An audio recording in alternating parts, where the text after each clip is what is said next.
খুদে এক মেসি ভক্তের দেখা মিলল ঝিনাইদহে। পতাকা কেনার সামর্থ্য না থাকলেও নীল ও সাদা রঙের পলিথিন দিয়ে বানিয়েছে আর্জেন্টিনার জাতীয় পতাকা। অনেকে আর্জেন্টিনার পতাকা কিনে উড়াচ্ছিল, তাই আমি দেখে এটা বানালাম। পরিত্যক্ত পলিথিন দিয়ে নিজ হাতে সুতো দিয়ে সেলাই করে ওই পতাকা বানিয়েছে খুদে মেসি ভক্ত ৬ষ্ঠ শ্রেণীর শিক্ষার্থী আবির। বাড়ির পাশে সেই পতাকা নিজ হাতে টাঙিয়ে রাখে সে।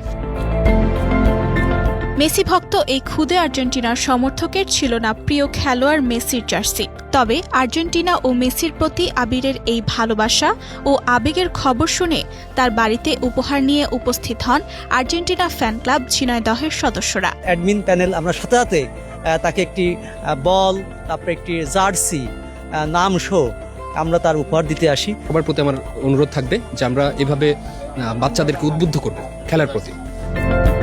শিশুটির হাতে তুলে দেয়া হয় আর্জেন্টিনার জাতীয় পতাকা, ফুটবল ও মেসির নম্বর জার্সি। পছন্দের উপহার পেয়ে খুশিতে কান্নায় ভেঙে পড়ে স্কুল পড়ুয়া এই শিশু। মেসি কাপ জিতবে, কান্না করে ফেলেছে এবং আমরা জিজ্ঞেস করেছিলাম যে তোমার আর কি প্রয়োজন, শুধু বলেছে না আমার আর কিছু প্রয়োজন নেই, আমার একটি পতাকা হলেই যথেষ্ট।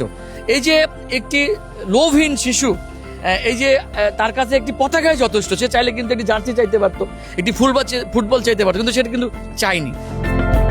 খুদে আর্জেন্টাইন ভক্ত আবিরের হাতে উপহার তুলে দিতে পেরে খুশি আয়োজকরা, খুশি আবিরের স্বজনরাও। বল পেল, জার্সি পেল, পতাকা পেল, সব দিকটাই সকল দিকটাই ভালো।